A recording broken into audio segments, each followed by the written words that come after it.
Amados, eu hoje quero falar sobre laços, e antes de ler o texto mesmo, eu quero fazer uma pergunta para vocês. O que vocês acham? Laços são coisas boas ou são coisas ruins? Depende. Depende do quê? Laço com quem, né? Por exemplo, tem um chuta que é laço, tem aquele laço de amor, né? Por exemplo, assim, a bisavó da Du, ela tem uma voz muito bonita, e ela cantava, em todo casamento que eu me lembro, ela cantava lá, almas gêmeas que se enlaçam pelos elos da paixão. E eu, que gostava de fazer trocadilho, já dizia assim, almas gêmeas que se lascam. Não. Era um hábito que eu tinha muito forte de fazer trocadilhos.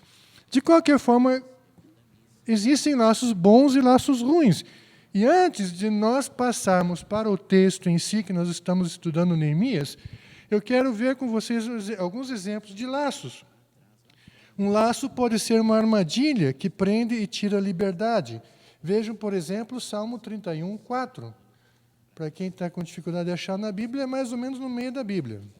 Livro de Salmos. Daí é só achar o capítulo. Tirar-me-ás do laço que as ocultas me armaram, pois tu és minha fortaleza. Então nós vemos que pode ser algo que prende e tira a liberdade. Um exemplo de laço, que vocês não imaginam que é um laço, é aquele fio que tem no asfalto que serve de radar para determinar a velocidade do seu carro. Quando o seu carro passa por cima daquele laço, muda a impedância elétrica daquilo, a resistência elétrica daquilo, e o detector sabe que você passou por cima daquele laço. Esse é um exemplo de laço. Que se você passar acima da velocidade, entre um laço e outro, aí você está lascado. Muito bem, laço pode ser uma armadilha. Quem já aprendeu passarinho, nunca aprendeu com laço, né? Nós normalmente fazemos uma armadilha diferente, mas antigamente prendiam com laço. E aí o bichinho ficava preso. Laço pode ser também algo de dentro de você mesmo. 1 Timóteo 3,7, é a carta pastoral, Paulo falando para que Timóteo levantasse líderes nas igrejas que ele estava cuidando, e ele fala de que esses líderes não podem ser crentes novos na fé, para que eles não caiam na soberba. Tem que ser crente maduro.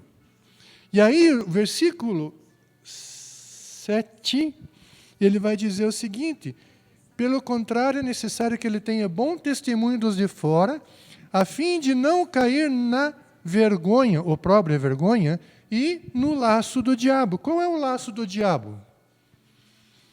O diabo, por ser um anjo de elevada posição nas hostes celestiais, ele se ensoberbeceu.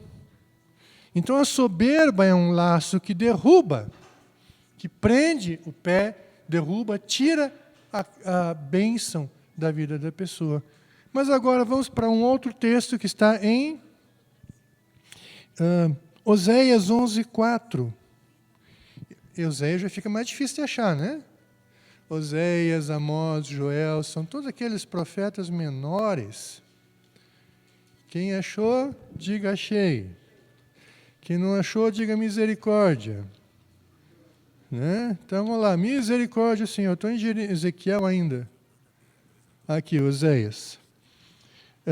Oséias 11, 4. Minha esposa era imbatível nos campeonatos de Bíblia. Oséias 11, 4 diz assim: atraí-os com cordas humanas e com laços de amor, fui para eles como quem alivia o jugo sobre suas queixadas, e me inclinei para dar-lhes de comer. Característica de laço: prende. O que pode ser bom pode ser ruim. Por exemplo, eu quero ficar preso com a minha esposa. Eu tenho um laço com ela. Laços familiares nos prendem juntos. Certo? Mas existem laços que te prendem em lugares errados. Então, o laço é bom de acordo com como ele te prende e com o que ele te prende. De acordo com os resultados, se ele te... todo laço vai tirar liberdade. Por exemplo, desde que eu me enlacei com a Karen, eu não posso sair por aí à toa e voltar a hora que eu quero. Eu tenho que prestar contas para ela e ela para mim. É verdade isso, William?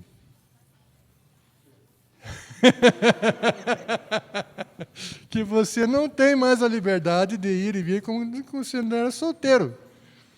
Né? Solteiro vem de solto. Certo? E casado é aquele que está amarrado com alguém. Então você tem... Falando a verdade, Ricardo?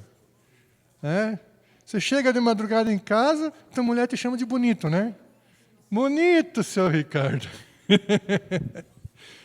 Não dá certo. Não dá certo, porque nós temos compromisso, nós temos um laço.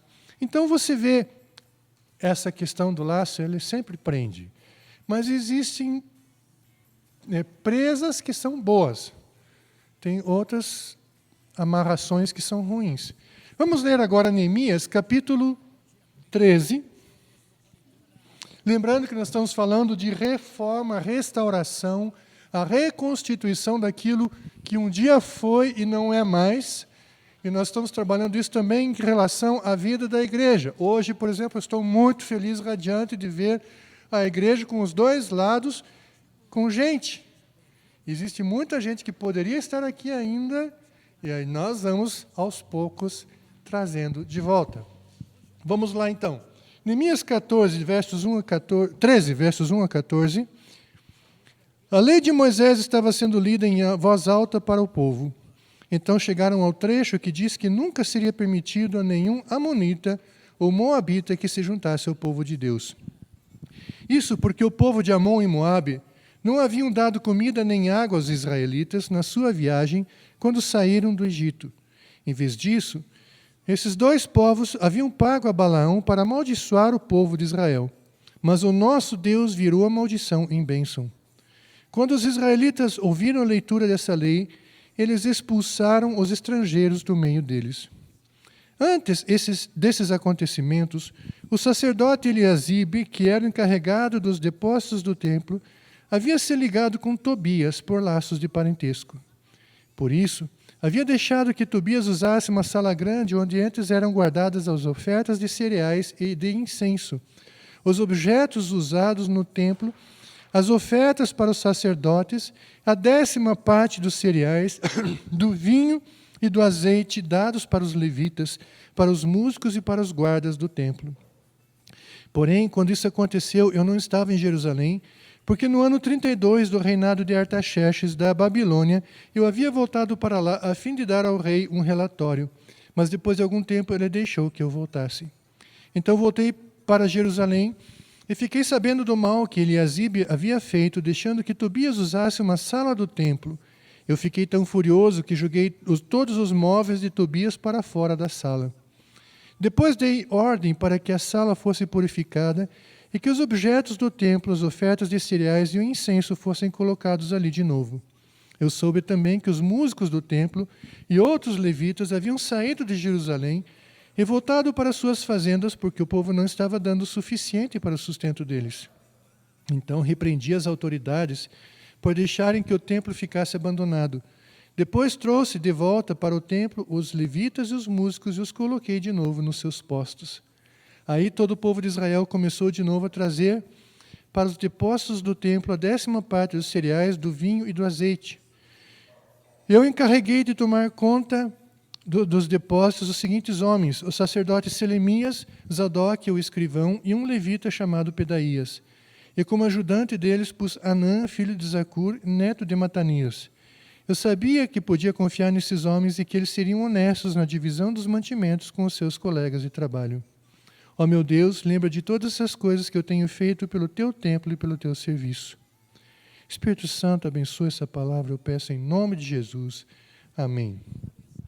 Aqui nós vemos alguns laços e consequências inesperadas. E, logicamente, eu vou falar de laços ruins hoje.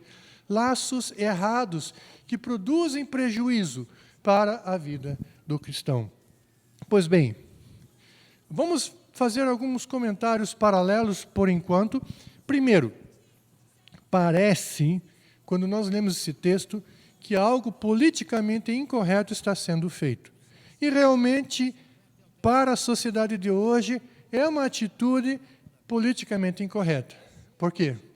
Porque foram expulsos todos os estrangeiros do meio de Israel, sendo que a própria lei judaica dizia que você deve ser bondoso para com o estrangeiro e peregrino, porque você também foi, lá em Deuteronômio fala, porque o povo de Israel também foi estrangeiro e peregrino em terra estranha.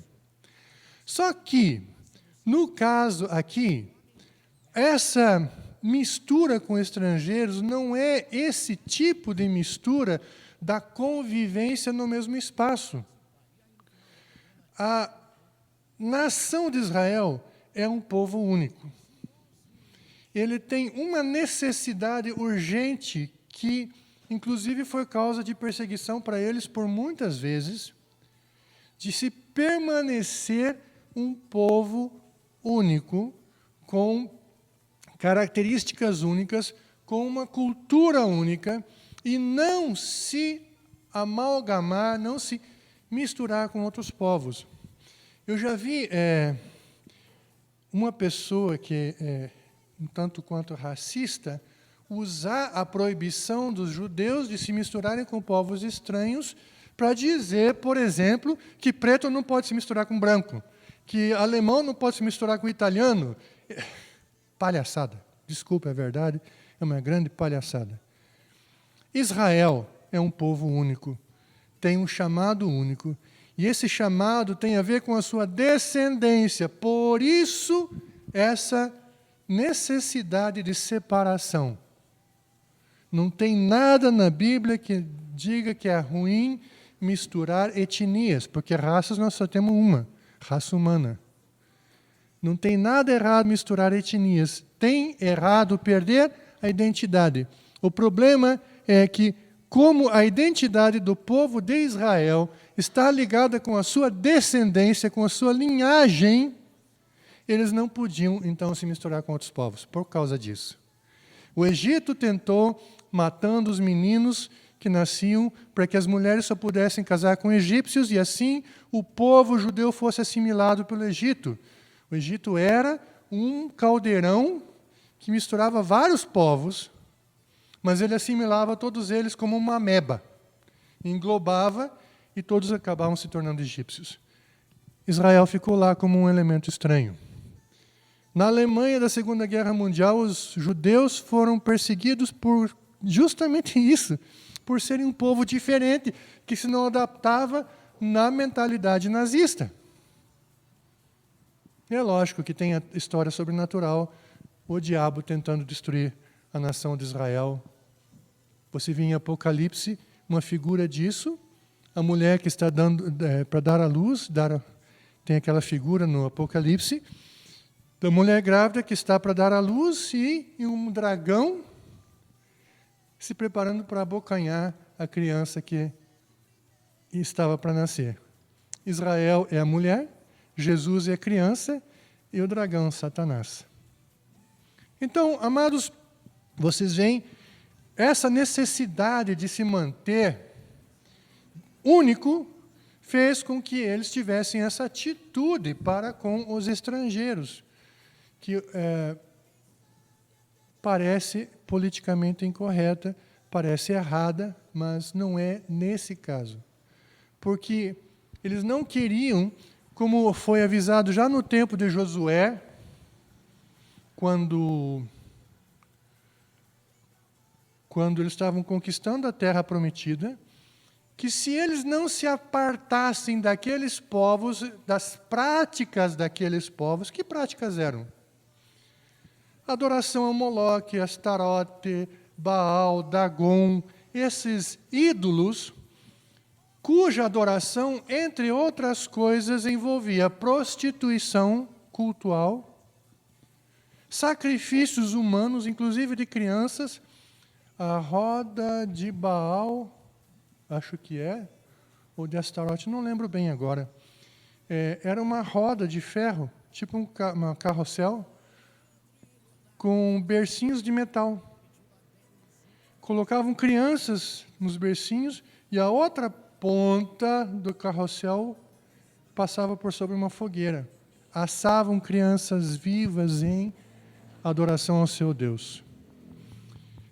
Existem, da cultura grega, várias coisas obscenas que eu não vou comentar sobre cultos aos deuses. Então você vê que a coisa era terrível mesmo. E quando Deus falou isso, e foi exatamente o que aconteceu, não expulsaram os povos do meio e acabaram assumindo todas aquelas práticas nojentas que afastaram eles de Deus. Aí você entende por que Israel chegou ao cativeiro babilônico por causa dessas práticas. Que Deus tirou a bênção de sobre eles por causa dessas práticas. E aí eles foram para o cativeiro babilônico. Logicamente, também traumatizados pela experiência do cativeiro, disseram assim, nós não queremos nada com isso. Então, a expulsão dos estrangeiros. Para você entender um pouco o contexto da coisa, como aconteceu. Mas olhe um pouquinho sobre essa questão de laços errados. Laços errados são aqueles que colocam em xeque nossa aliança com Deus. A necessidade de expulsar aquelas pessoas, como eles expulsaram, especialmente amonitas e moabitas, eu quero lembrar vocês que Amon e Moabe são dois povos que surgiram de incesto. Vamos voltar para o passado. Ló, sobrinho de Abraão, foi morar em Sodoma e Gomorra. Lá, ele já estava sendo influenciado pelos péssimos costumes daquele povo, que inclusive a palavra sodomizar ou violentar sexualmente um homem, certo? Vem do nome dessa cidade. Então, sodomia, homossexualismo, vem do nome dessa cidade. Então você imagina como era. E as filhas de Ló já estavam para casar com homens daquela cidade, o que significa que já estavam sendo assimilados pela maldade do ambiente. E Deus manda anjos tirar Ló e a sua família daquela terra. E quando eles fogem, a mulher de Ló olha para trás, vira uma estátua de sal, vocês conhecem a história. E Ló, com suas duas filhas, vão para um monte. A destruição foi tamanha, vocês terem uma ideia, hoje aquele lugar é chamado de Mar Morto, a região de Sodoma e Gomorra. A depressão, uma das depressões mais baixas da Terra, 300 metros abaixo do nível do mar. E lá não cresce nada. Ló fugiu para as montanhas e a destruição foi tão grande que as mulheres, as meninas, acreditaram que não existiam mais homens sobre a face da terra. Imaginaram que aquilo se reproduziu em todo o planeta, ou toda a região, toda a terra conhecida. E precisamos reproduzir a humanidade. O que elas fizeram? Embebedaram o pai e engravidaram dele. Isso, abominação diante de Deus. Esse povo se tornou notoriamente inimigo de Israel. Foram eles que contrataram Balaão para amaldiçoar Israel. Foram eles que tentaram impedir que Israel avançasse em direção à terra prometida, sendo que eles não queriam nada com Amon e Moabe. Só que daí, vejam só, você vai descobrir que Tobias era um amonita.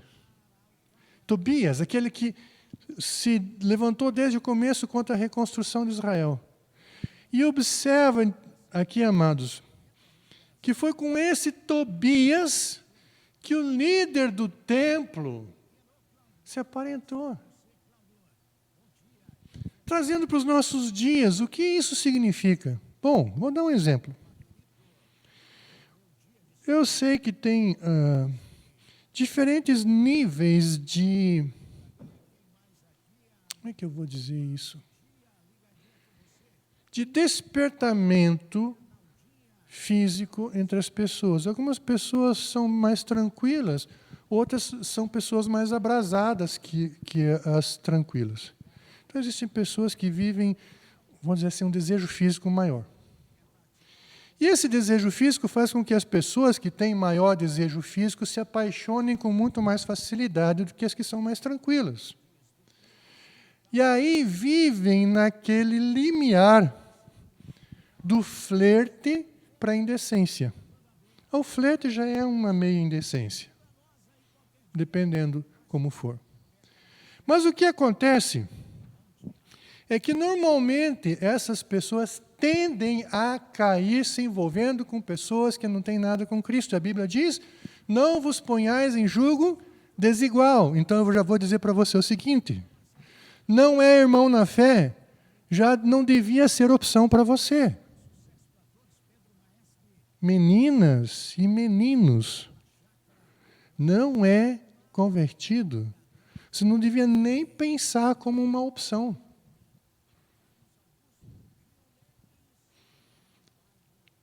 Ore, fale com Deus a respeito do fato de talvez você seja tão carente fisicamente de ter alguém, mas cuide, porque existem laços que vão roubando.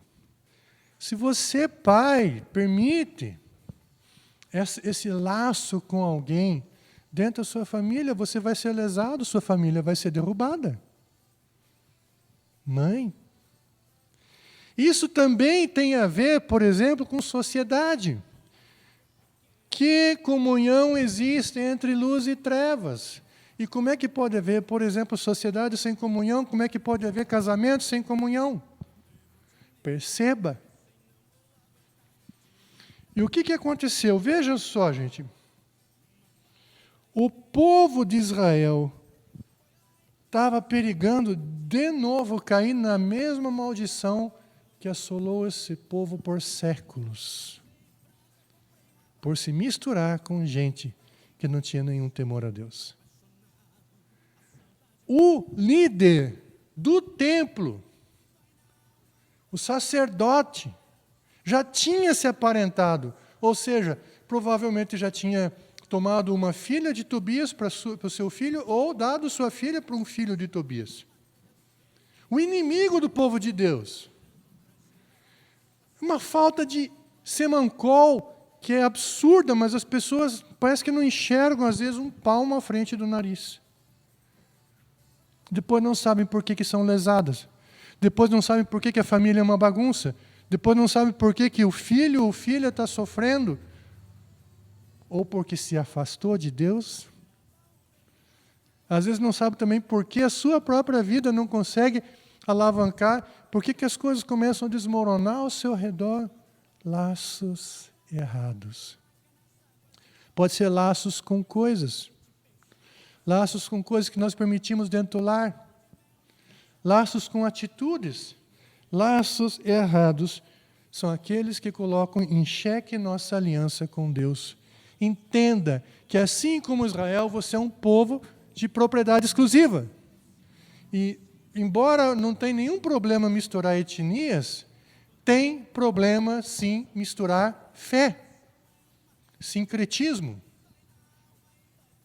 Não dá para acender uma vela para Deus e uma vela para o diabo. Aliás, nem tem sentido acender vela para Deus, mas vocês entenderam, né? Não dá para fazer uma oração para Deus e fazer uma oferenda para o diabo. Queridos, essa é a grande verdade que nós encontramos nesse texto. É uma contradição ter aliança com Deus e manter laços com aqueles que se opõem a Ele. Mateus 6, 24.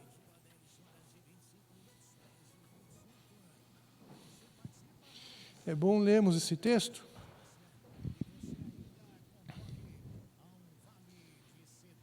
Ninguém pode servir a dois senhores, porque ou há de aborrecer-se de um e amar ao outro, Ou se devotará a um e desprezará ao outro. Não podeis servir a Deus e as riquezas. Aquele que vive pela ganância está com laços errados. Laços errados se tornam em afronta direta a Deus. Laços errados nos colocam sob o peso da herança maligna que está sobre pessoas que não estão arrependidas dos seus pecados. Presta bem atenção com quem você estabelece laços. Porque esses laços podem prender você num lugar que você não queria. Presta bem atenção com quem você estabelece laços. Presta bem atenção com o que você estabelece laços. Às vezes pode ser um programa de televisão. Gente, eu busco a santidade, mas eu sou um ser humano. E dentro de mim existe um ser humano depravado, como qualquer um de vocês. E essa velha natureza é podre. E aí, amados, se eu permito, por exemplo, que os meus olhos se debrucem sobre filmes e séries com baixaria, com imoralidade sexual, eu estou criando laços que vão destruir a minha santidade. Cuide dos teus olhos, para não entrar em laços que vão derrubar você. Cuide com as palavras que saem da sua boca. Eu tenho tomado cuidado que o meu falar não seja obsceno. É muito fácil, no momento de empolgação, você fazer uma piada, mas é tão boa a piada, mas ela é obscena, imoral. Então, santidade, amados, vocês são um povo diferenciado. Vocês são um povo para viver uma outra dimensão que não desse mundo. Se você é tão enturmado com o mundo que nem parece diferente dele, tem uma coisa errada com a sua fé. Se você é igualzinho, fala igualzinho às pessoas do mundo, tem alguma coisa errada com você. Corta os laços. Por isso, essa ação radical de expulsar aquelas pessoas do meio, porque elas estavam contaminando o avivamento que estava acontecendo. E o resultado, você vê, laços errados corrompem o ministério e põem fim à adoração. Você imagina a sequência em cadeia. O líder do templo se aparenta com o inimigo do povo de Israel. Um laço errado. Aí o líder do templo dá um quarto, uma sala, dentro do templo, para o inimigo do povo de Israel. O povo, vendo o inimigo do povo de Israel dentro do templo, disseram assim, esse negócio não é sério. Pararam de dar os dízimos e ofertas. Uma boa oportunidade para eu falar sobre a seriedade dos dízimos e ofertas. Não vou fazer isso. Eu acho que vocês sabem disso. E aí, o templo começou a não receber mais dízimos e ofertas, porque o povo estava vendo que havia falta de seriedade no líder do templo, que trouxe o inimigo de Israel para dentro do templo. Uma blasfêmia. E por não haver sustento, os que trabalhavam no templo tiveram que voltar para os seus campos, suas fazendas, para cuidar da sua vida, para ter o que comer. E o templo estava sendo negligenciado. E o povo não estava mais sendo ensinado na palavra de Deus, nem a temer a Deus. E o que aconteceu? Um ato do líder do templo gerou um evento, tipo uma fileira de dominó, que estava fazendo com que o povo, de novo, voltasse as costas para Deus. Percebeu? Você não imagina as consequências de uma pequena falha. Como ela vai crescendo, crescendo, crescendo. Meu irmão ele deu uma aula na escola dominical lá em Ponta Grossa, E ele fez uma brincadeira com peças de dominó. Ele fez várias peças de dominó, uma pequenininha assim, uma maior, uma maior, uma maior e uma enorme. E o que ele fez? Ele empurrou a pequenininha derrubou a pouco maior. Foi indo até que a grandona caiu no chão. Um pequeno ato pode ter grandes consequências. Queridos, laços errados, eles acabam corrompendo tudo aquilo que Deus está construindo na sua vida. Por isso, às vezes, você tem que ter coragem de dizer não. Eu achei interessante a atitude de Neemias. Você tem duas personalidades aqui. Esdras e Neemias são contemporâneos. Esdras, aquele homem coração, sério com Deus, mas quando ele viu que o povo estava fazendo coisas erradas, ele sentou na praça e começou a chorar. E o povo viu ele chorando e começaram a chorar também. E todo mundo se arrependeu. Já Neemias era o tipo mais assim, meu irmão, perrengue, combativo. Quando ele viu algumas pessoas fazendo coisa errada, ele foi lá, arrancou a barba na mão, assim. Espancou algumas pessoas, diz o texto. E aqui, ele não foi de meias palavras, não. O que ele fez? Pegou as coisas do Tobias e jogou fora. Mandou botar sal na sala para purificar o lugar. Mandou botar tudo de volta onde devia estar, que era a sala das ofertas, onde eram guardadas as ofertas. Colocou administradores, seriedade em tudo. O mundo não está impressionado com a igreja que você está indo, mas ele está querendo ver a igreja que você está sendo. Quem você é, se você realmente leva a sério as coisas de Deus na sua vida. Porque crente tem de monte, mas crente sério, que leva as coisas a sério, são raridade. Então que você seja a diferença. Tenha coragem de ser diferença. Tenha coragem de tomar decisões radicais e não ficar brincando de agente secreto de Deus. Tentando se misturar. Não, eu não quero ser diferente. Seja diferente. Que só sendo diferente você vai fazer diferença. Mas seja. E assim eu quero concluir, meus amados. Exige uma cirurgia radical para que a vida não seja sufocada pela presença de um laço errado. Não tenha medo de tomar decisões radicais. Tenha medo de ser morno, porque os mornos são vomitados da boca de Deus. Eu desejo que você seja uma pessoa de medidas extremas na presença de Deus. Medidas necessárias de não viver comprometendo seus valores a fim de uma boa convivência. Estabeleça seus valores em Deus e não venda nada, não venda eles por nada. E você seja bênção na terra, no meio de um monte de gente que não fede nem cheira, porque não tem coragem de se posicionar. Que os laços sejam arrancados da sua vida e você seja sal e luz neste mundo. Vamos ficar em pé e orar?